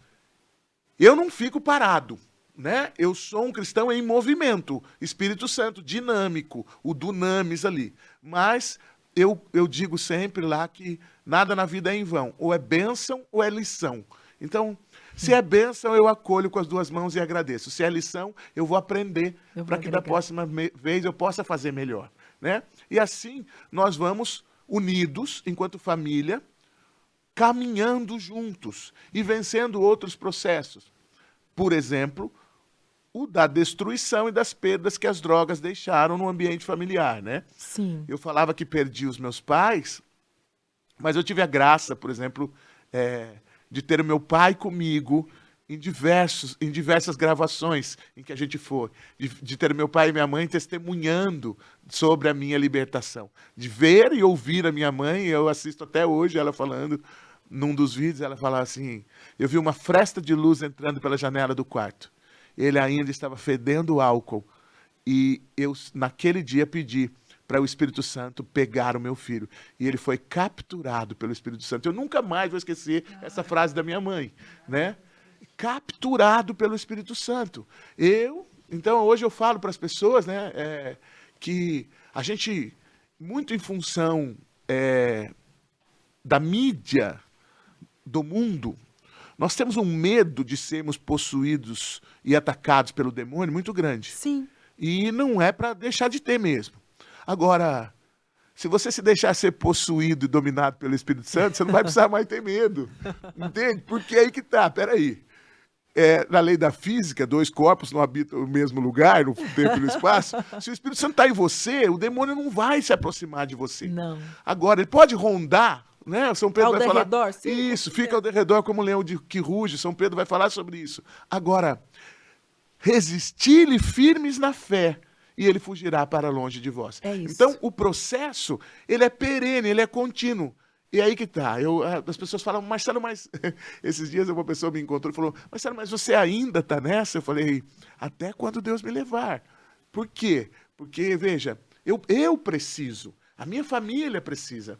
Graças a Deus, agora, nesse mês, a minha filha fez 27 anos. E a minha filha não se lembra mais. Mas eu não me esqueço que um dia, ela de fralda nas minhas mãos, eu escondi cocaína dentro das fraldas dela para a polícia não me pegar. Ela não se lembra, porque ela era de fraldinha, pequenininha, 3 anos de idade. Mas eu não me esqueço. E aí que tá. Lá também, nós costumamos dizer no programa que quem esquece o seu passado está condenado a repeti-lo. Então eu não posso esquecer de onde eu saí, de onde eu vim. Sabe? Porque isso me ajuda com humildade a permanecer. Eu estive caído nas ruas e não foi porque eu não tive condições, Camila. Eu fugi de casa e acabei morando nas ruas do litoral daqui do nosso... Aqui em Caraguá. Eu fiquei dormindo numa praça, eu queria fugir, eu não conseguia mais ver a minha família adoecendo, mas nada disso ajudava. né? Eram fugas momentâneas. E a dor cada vez maior, me fazendo cada vez ter Querer usar mais para poder contato. esquecer. Isso, e aquilo que anestesiar. É isso. Mas um dia, aí que tá. Eu sou tocado por esse amor incondicional, que me ama como eu sou, mesmo tendo feito tudo que eu fiz, mesmo tendo magoado tanta gente. Esse amor incondicional, ele continua me alimentando até hoje. É ele que faz valer a pena, né? Então, quando tinha 16 anos, eu namorava uma jovem, e ainda muito jovem, sem conhecer Jesus, e aí ela engravidou. E então, ela era mais velha do que eu, e nós sem sabermos o que fazer, e foi me sugerido, faça um aborto. E eu não entendia muito bem aquilo, 16 anos, talvez seja o melhor aqui, agora, nesse momento, sem nenhuma base cristã, católica, sem deixar que ninguém pudesse ter me falado alguma coisa, eu aderi na tentativa de socorrer, eu não queria prejudicar aquela pessoa. Entendi. E ali, eu levei ela para São Paulo, nós ficamos mais de 8 horas num lugar, e quando eu voltei, ela me disse, nós matamos o nosso filho. Ela é mais branca do que uma folha de sulfite, e ali o nosso relacionamento acabou. E por muito tempo eu carreguei essa dor e esse peso. E um dia eu fui me confessar, e o meu confessor me disse que nenhuma criança passe pela sua vida sem se sentir amada a partir de agora. E hoje, no Mais Que Vencedores, nós temos uma sala de crianças, uma sala preventiva de crianças de 3 a 8, e agora nós temos uma sala de adolescentes também. E eu faço questão de saber o nome de um por um, de chamá-las pelo nome, de abraçá-los, de estar junto, e paro tudo que eu estiver fazendo se uma criança vier perto de mim. Por quê?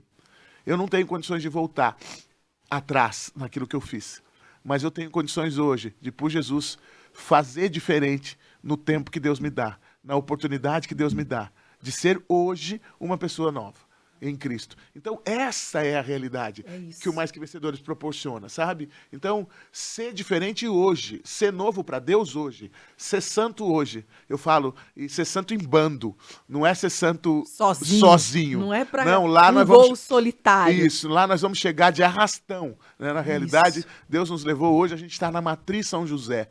Com todo o respeito, era uma igreja que estava por muito tempo, fechada à noite. Dentro da parte histórica de São José, né? Vamos dizer assim, era mais... Ao redor ali, ela ainda sofre com os moradores em situação de rua, os meus irmãos que passam por dificuldade. Sim. E hoje a gente entende que a gente está ali por um chamado de Deus, né? Hoje a gente entende que a gente está ali, nós vamos começar agora um outro trabalho às terças-feiras, então nós estamos ali às sextas e vamos começar às terças. E estamos na Vila Maria às segundas e sábados. E fazemos visita às casas nas quartas-feiras.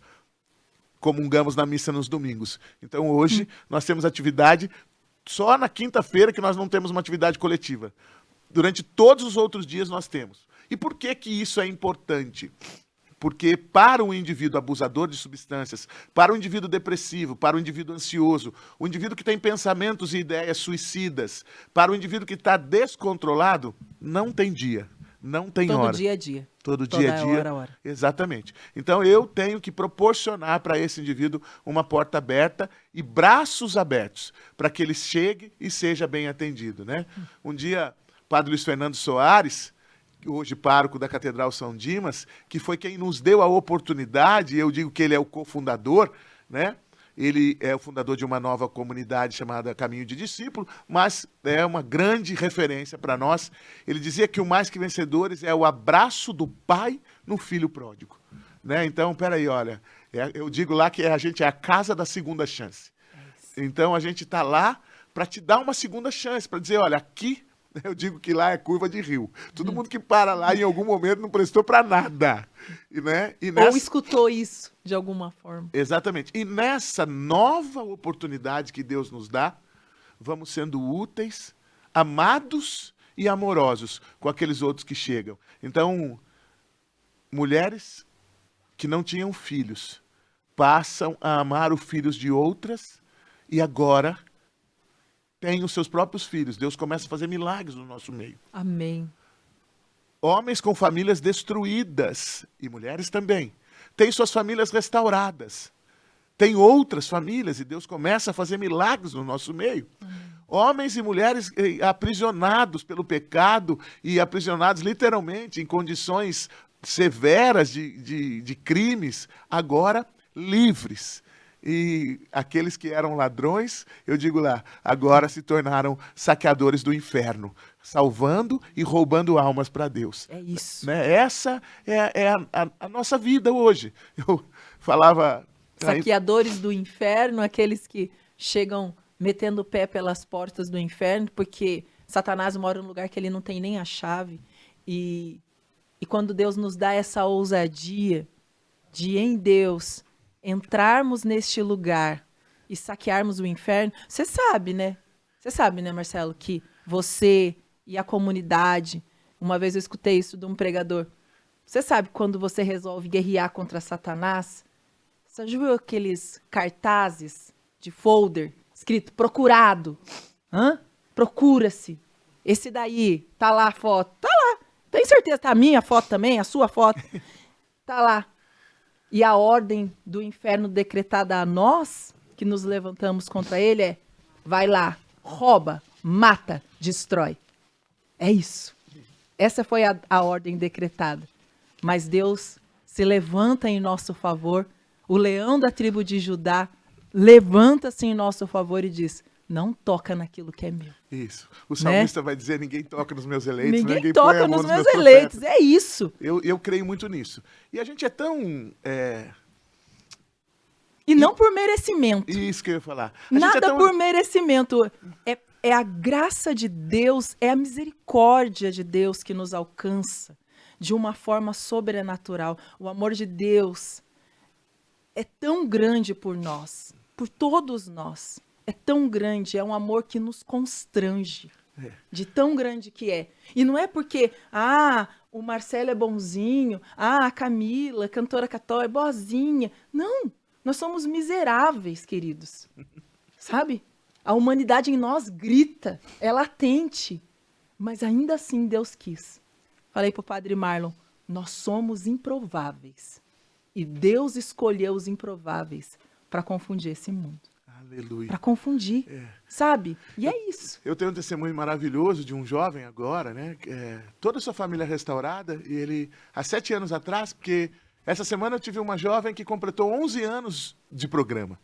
Eu tenho 2 mulheres que são as mais antigas. As 2 têm mais de 11 anos conosco. Mas eu tenho um jovem que há um tempo atrás a mãe, então, acessou os corredores da Paróquia Espírito Santo, que lá nós estávamos no início, e ela: Marcelo, ajuda meu filho está nas ruas do Campo dos Alemães. Eu preciso falar isso porque Deus está colocando no meu coração que você que está ouvindo tem alguém ou está perambulando por essas ruas por aí.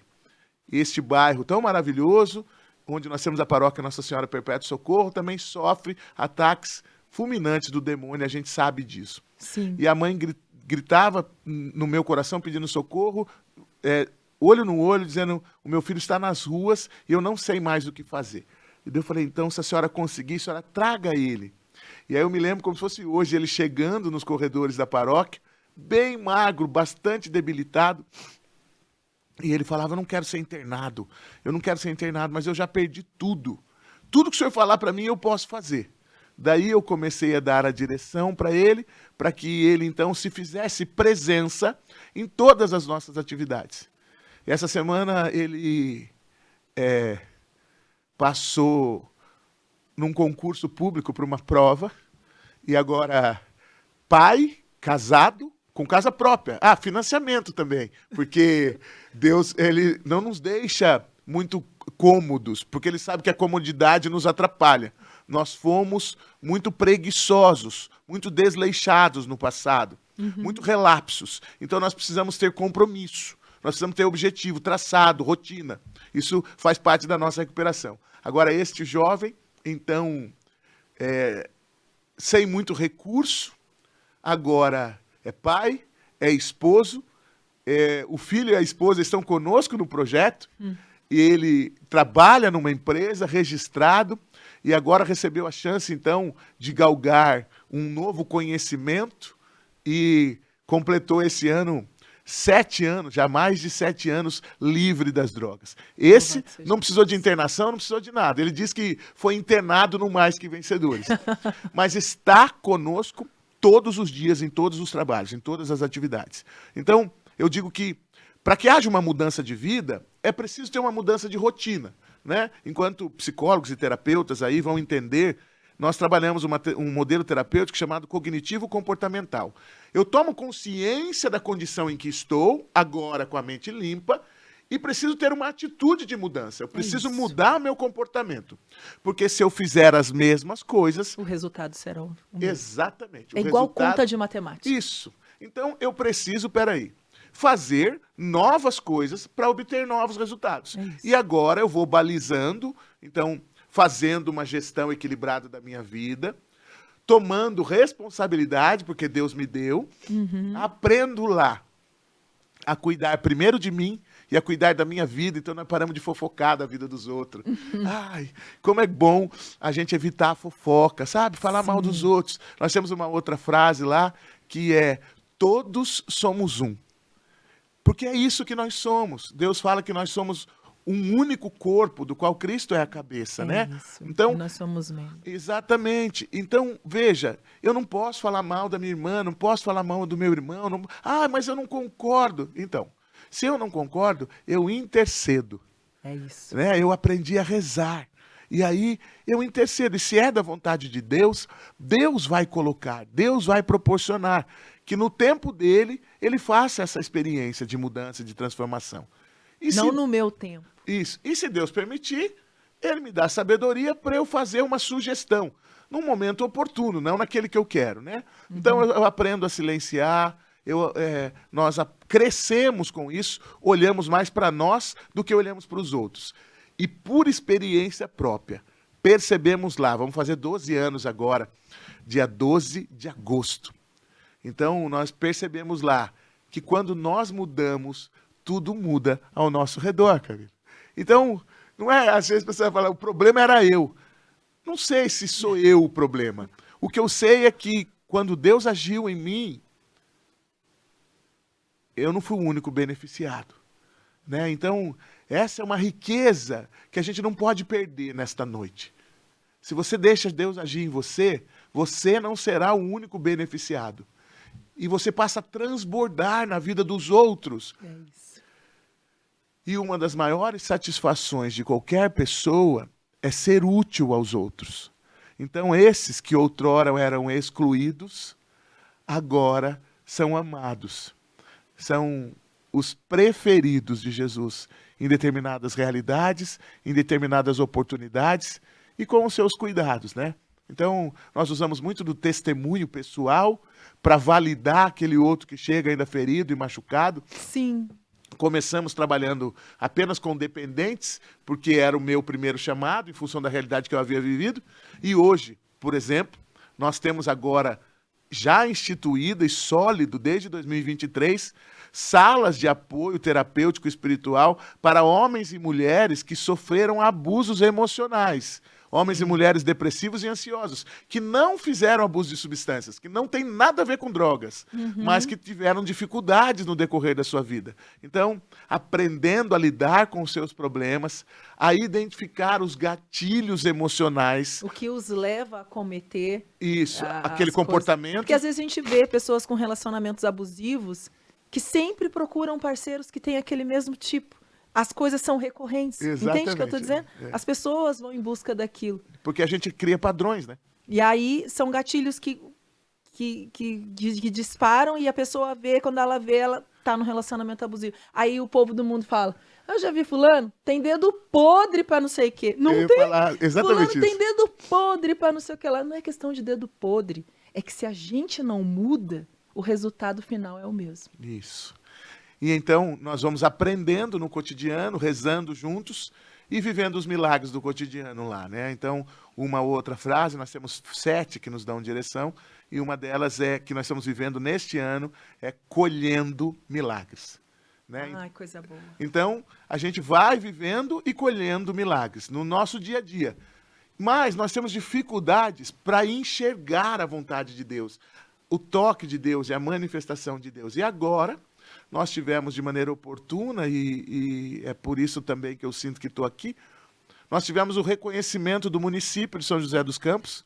Então, nós acabamos de receber a certificação de utilidade pública municipal da Câmara Municipal de São José dos Campos. Que bênção! E isso é uma bênção mesmo. É extremamente significativo para nós. Nós somos reconhecidos como um serviço à sociedade. Então, nós que outrora não prestávamos para nada, agora somos a mão que socorre. Que bênção! E nós esperamos muito mais a partir disso. Né? Esse certificado, essa certificação de utilidade pública foi nos dada por todos os vereadores. Nós tivemos, eu faço questão de dizer isso, porque eu não sou político, foi 19-0. Então todos os vereadores votaram. 19-0, gente. Todos, Quer dizer, todo mundo, geral. Todos os vereadores votaram a nosso favor. Que bênção. Né? Porque alguém pode ir lá se opor àquela apresentação. Então, será promulgada uma lei que determina que o Mais Que Vencedores é uma instituição de utilidade pública no município de São José dos Campos. Nós queremos crescer, estamos buscando melhorar o nosso serviço, melhorar o nosso trabalho. Quero agradecer de coração, Camila, não sei quanto tempo a gente ainda tem, mas agradecer muito pelo convite, mas eu queria agradecer também ao Padre Betão, sabe? O Padre Betão, o pároco da Paróquia Matriz São José, ele é psicólogo também, além de sacerdote. E é um homem de extrema inteligência, um intelectual. Ele percebeu, num determinado momento, que nós poderíamos ser úteis à comunidade. E hoje a gente tem no nosso contexto um jovem senhor já, que ele ali na região da Vila Maria, passeava pelos bares e pelas calçadas daquele bairro como alguém sem valor, já desconhecido. E nesse ano de 2024, esse homem, outrora excluído socialmente, inclusive pela sua própria família, nesse ano ele completou 1 ano sem beber. Uhum. E por mais incrível que pareça, agora membros da sua família também fazem parte do processo. E isso é mais significativo para a gente, porque aí que está.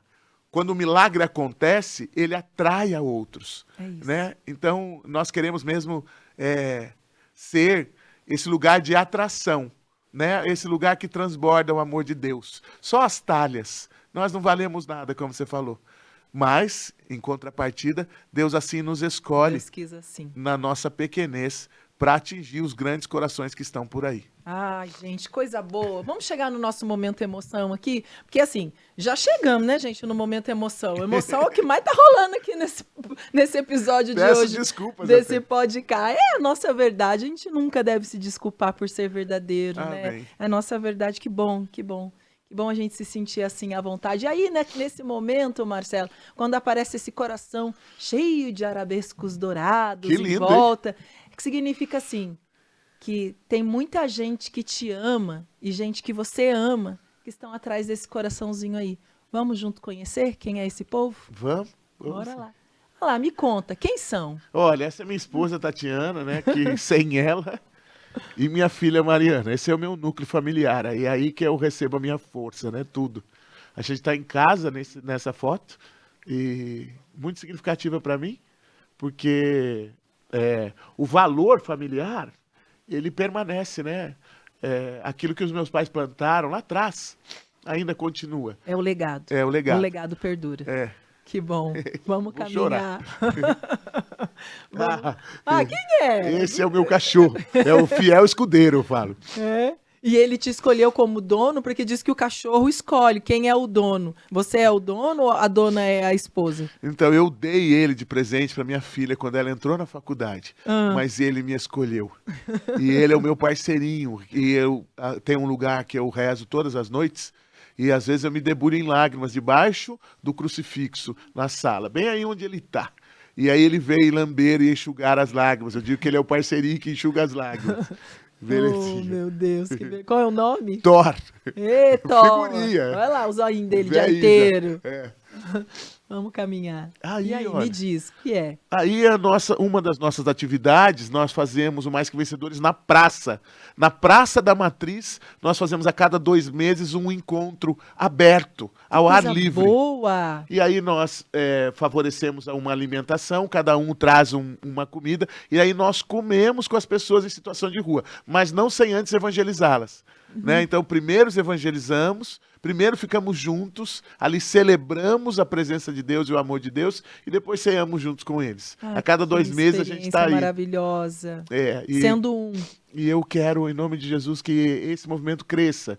Eu pedi ao bispo que a gente faça esse movimento itinerante. Então nós vamos começar a sair e olha, o seu programa está sendo o primeiro que eu estou falando disso. Então se você quiser que a gente vá com o grupo na sua paróquia, na sua escola, na sua realidade social, seja ela qual for, nós vamos e levamos toda a estrutura para ajudar você. Porque Dom César nos permitiu viver isso e nos abençoou, nos enviando para essa nova missão. Que coisa linda. Vamos continuar, queridos. E aí, me conta, que dia é isso? Olha, aí Tô vendo uma jovem ali com beca. Isso, a formatura da minha filha. Há alguns anos atrás, o meu pai agora faleceu recentemente, do ladinho dela, é a formatura da minha filha aí. Minha filha formada em biomedicina. Meu cunhado, minha irmã está do lado dela, minha sogra debaixo da minha esposa. A família toda na formatura da minha filha. Coisa né? linda. Bora continuar, queridos. Aí o mosaico do coração. Olha que chique, eu nunca tinha visto esse aí. Aí eu e minha esposa em diversas... E minha esposa, olha, ela acabou se tornando uma missionária. Né? Então, Deus acabou tocando o coração dela, uma jovem que nunca viveu experiência com drogas, mas na sua caminhada me encontrou. Nós somos parentes, nós somos primos de 3º grau. Isso. E aí... ela hoje é serva do Mais Que Vencedores, faz caminhos comigo, né? Aqui nós fomos a pé para Aparecida já por 2 vezes, estamos em diversas missões, em diversas cidades, pregando num monte de lugar, pregamos nos encontros de casais, e onde nos chama, a primeira fotinho lá no cantinho é vocês se casando, né? Olha ali, uma noiva e você, não é? Não é no casamento? Isso mesmo. E lá o padre Lindomar, que celebrou conosco o matrimônio na igreja Nossa Senhora do Carmo, em Jacareí. Ah, que bênção. Vamos continuar, queridos. Aí é minha família atual. Aí é o Mais Que Vencedores. Todos eles. Queridos. E aí são alguns. Hoje nós temos o que nós chamamos de servos, né? Os membros são 48 e mais os engajados, os que participam, os participantes aí. Chegando aí numa média de uns 200 por semana. Coisa boa, queridos. Vamos continuar? Me conta dessa foto. Essa foto aí meu pai se chama João Bosco, porque na gravidez minha avó teve problemas e fez uma promessa. E aí meu pai sobreviveu e minha avó deu a ele o nome do santo. E em algum momento da infância do meu pai, um sacerdote enviou uma relíquia de Dom Bosco para minha avó, que viveu com a minha avó enquanto a minha avó viveu, e pouco antes dela morrer ela passou para o meu pai. E agora, com a morte do meu pai, ela chegou nas minhas mãos. E eu coloquei nesse pequeno relicário aqui. E ao lado nós temos outras relíquias. Sim. Nós temos a relíquia de São Miguel Arcanjo, do Monte Gargano, aqui de Santa Terezinha. Padre Léo. O Padre Léo, o Papa João Paulo II. Tem até do Padre João nessa Bíblia ali, ó. A fotinho do padre. Exatamente. Tem um pedaço de uma estola dele. E a gente já está crendo no reconhecimento desse grande servo de Deus como santo também. Amém. Ali atrás, Madre Teresa de Calcutá, o Mais Que Vencedores olha muito para a vida dos santos. Né? O Senhor nos quer santos também. Sim. E esses santos, eles também viveram as suas dificuldades. Né? João Paulo perdeu os pais muito cedo. Sim. Né?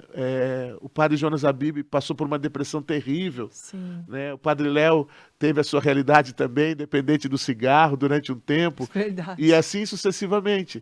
Né? E nós vamos percebendo que, ainda que com as nossas misérias, Deus nos escolhe por misericórdia. E Ele nos quer santos. Isso mesmo, nos quer em santidade, né? Amém. Dom Bosco dizia, dai-me almas e ficai com o resto, né? É isso.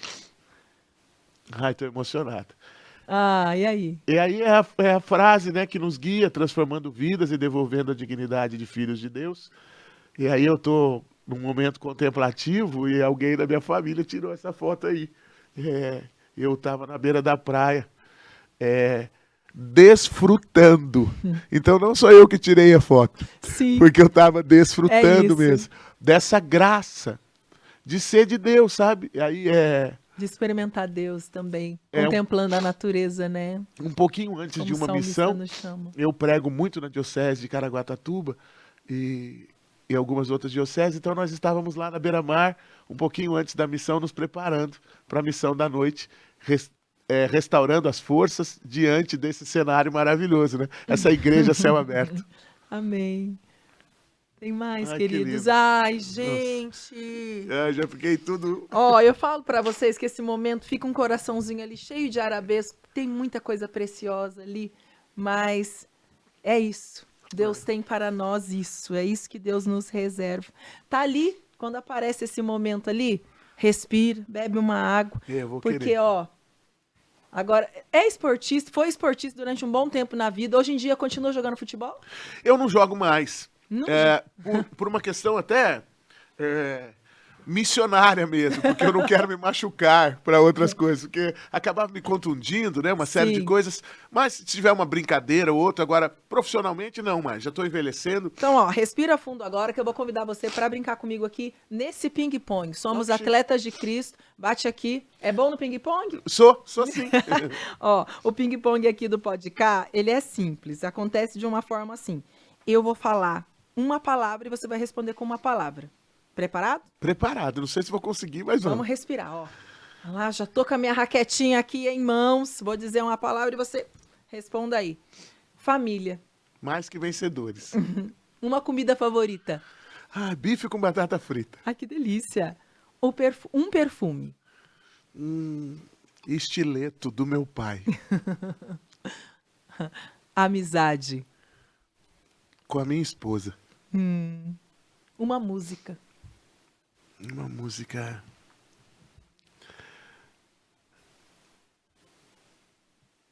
Valmir Alencar. Mais que vencedores. E um lugar. Um lugar dentro do grupo de oração do qual faço parte. Um sonho. Um sonho real é ter a casa mais que vencedores de acolhimento e ter Jesus para apresentar aos outros. Uma realização. Uma realização à obra. Uma Eu- obra mais que vencedores. Eu gosto de. Eu gosto, mas muito mesmo, de Jesus. Eu não gosto de. Mentira. E a fé.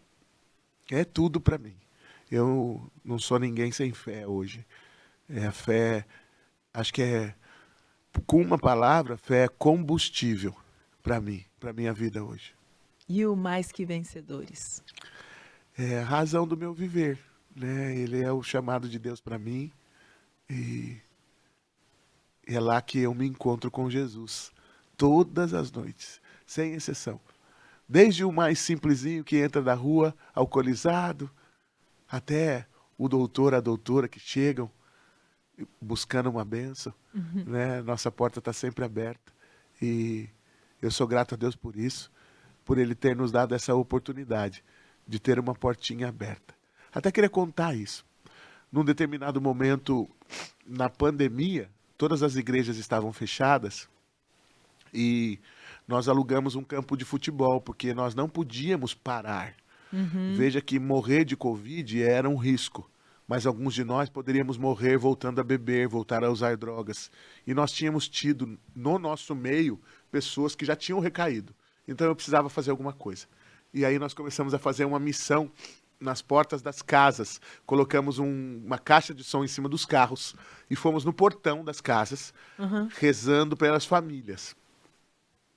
E as pessoas foram sendo tocadas por aquilo e começamos a fazer encontros em espaço aberto. Sim. E aí nós fizemos um encontro um dia em frente à Matriz São José. E nesse lugar, a igreja fechada, nós ligamos uma caixa de som, ali nós pregamos, cantamos, louvamos, e os moradores de rua então se ajoelharam no final e aceitaram Jesus. E ali, diante do crucificado, porque nós temos uma imagem do Cristo crucificado bem grande ao lado da igreja, bem no centro da praça, e ali eu disse, o Senhor é o dono desta igreja, eu disse no microfone, Camila, e nós queremos um lugar para nós. Abre uma porta para nós. 30 meses depois, nós recebemos a chave da igreja. E hoje a gente tem a chave daquela igreja. E ali naquela igreja a gente foi instituído. Ali naquele lugar onde a gente gritou, a gente foi ouvido. Né? O salmista diz, este infeliz gritou a Deus e foi ouvido. Amém, É amém. isso. É nisso que nós queremos. Muito bem. Bate aqui. Muito bem, esportista, atleta de Cristo. Amém. Vamos correr para um momento agora que aparece aquela arte ali no telão, bem grandona. Ó, o Espaço Católico Divino Amor, Nossa, que lindo. com um presente todo precioso ali dentro, porque toda semana de podcast eu passo lá na Divino Amor, aqui na Vila Ema, para buscar o presente do meu convidado. E aí eu corro lá e escolho um presente. Tá aqui chegando para mim um presente que foi pensado para você.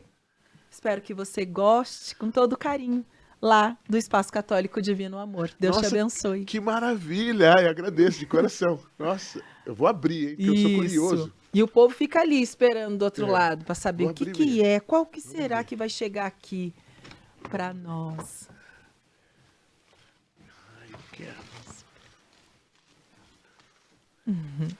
Vai estar aqui, peraí. Sou meio desajeitado com Mas papel. é assim mesmo, olha lá o Nossa, que suspense. Vem tão embrulhadinha, Tchan, essas tchan, meninas tchan. são tão Caprichosas caprichosas. mesmo, viu? Elas Olha são. que lindo. Tem carinho em cada pedacinho do que elas fazem. E é uma plaquinha para você nunca se esquecer. Ah, que lindo.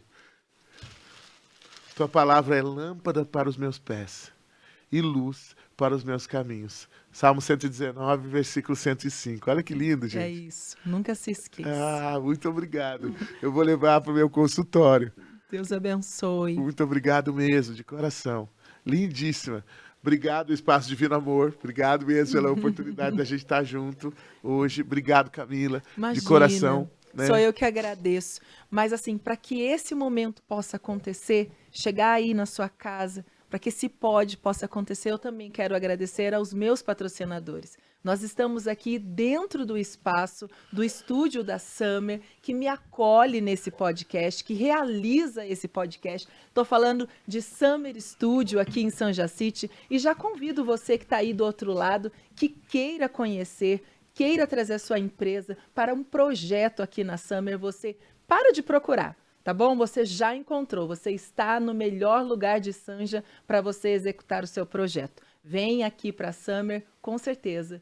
O lugar que vai sanar aí o que você precisa tá aqui em Sanja para você, Summer Studios. Também tá comigo, gente, ó. O Espaço Católico Divino Amor, acabei de falar, um dos meus patrocinadores também. Então, você que queira presentear sua família, queira presentear alguém que você ama, com presentes também que agregam, de alguma forma, a fé, que alicerçam, que alimentam a fé, mais do que o presente. Presentes que também evangelizam. Corre, então, lá no coração da Vila Ema, tem o Espaço Católico Divino Amor, a loja é linda e as meninas têm um atendimento excelente, estão esperando por vocês. Falei de família caipira? Eita, que cheirinho bom, olha lá. O verdadeiro bolinho de Sanja, meus queridos. Obrigada. Você que está aí do outro lado, sente a boquinha salivando quando a nega vai aqui dar uma mordidinha no bolinho? Corre então, peça seu bolinho. Tem bolinho vegano, tem bolinho doce, tem bolinho salgado, tem bolinho tudo quanto é tipo. Então vem aqui provar do melhor bolinho de Sanja City. Gratidão, queridos. Eu quero agradecer agora. Vai ficar um telão grandão. Gratidão, gratidão, Marcelo. Deus abençoe sua vida. Obrigada pelo seu sim, obrigado pelo seu sim ao pod, mas obrigado pelo seu sim à vida. Obrigado pelo seu sim a Deus. Obrigado pelo seu sim ao chamado. Obrigado ao seu sim aos desafios de todos os dias optar querer ser mais de Deus e mais santo. Deus continue te abençoando. Que esse transbordar de vida no Espírito possa ser provado por muitos outros, sabe? Amém. E que é isso mesmo, que a gente consiga dar a mão e chegue em céu em bando, É isso aí. né? É isso. Cada Eu vez mais. agradeço muito, viu, Camila? Agradeço pela oportunidade. Desejo muito, muito sucesso. Que Deus te abençoe cada vez mais. Amém. Né? Que a gente esteja junto em outras realidades. Eu me lembrava hoje, rezando por esse momento, que um dia eu estive num casamento em que você cantava e aquilo me chamou a atenção. Né? E hoje estar junto com você mostra, primeiro, que a gente permaneceu no Senhor, sabe? Sim. E o que eu queria dizer é isso. Um dia São Paulo disse: contudo, seja qual for o grau a que chegamos, o que importa é prosseguir decididamente, né? Não para, viu, irmã? Amém. Aconteça o que acontecer, não para. Vamos junto. Obrigado. Vamos junto fazer a vontade de Deus acontecer, Isso né? aí. Algum recadinho importante para alguém? Deixar suas mídias. Queridos, as mídias do Marcelo estão aqui no rodapé, tá bom? Então, você que de alguma forma se sentiu tocado, quer estar mais pertinho, quer conhecer mais todo esse trabalho que ele faz, vai estar aqui, ó, rodando no rodapé para você. Entre em contato, tá bom? Às vezes, esse podcast aqui, às vezes não, com certeza, é a resposta de oração de muitas pessoas que estão aí do outro lado. Eu creio. Amém? Amém. Então vai aparecer agora aquele momento que aparece, quer ver, do nada, ó. Vai aparecer uma negrona dando uma sorrisinho aqui atrás da gente. Apareceu? Ah, como que eu tô sabendo das coisas? Sou eu mesma, com a frase enorme: obrigada, gratidão, queridos, gratidão a você que tá aí e acompanhou esse podcast. Deus lhe abençoe. A gente se encontra lá no meu Instagram, tá bom? Durante a semana. Corre pra lá, Camila Alves Oficial, lembrando que esse oficial tem 2 L's no final, tá? Corre pro meu Insta, conheça um pouquinho lá da minha agenda, de tudo que eu tô postando por lá. Tá com mais saudade? A gente mata a saudade todo domingo pela Rádio Canção Nova. Eu espero vocês pela Rádio Canção Nova. Então você pode baixar o aplicativo, você pode me ouvir pelo dial ou então pela internet. Espero vocês no meu programa para começar bem a semana. Todo domingo, da 1 até as 3 da tarde, com o melhor da música católica. Eu espero você no nosso próximo podcast. Já sabe, né? Fica de Deus aí.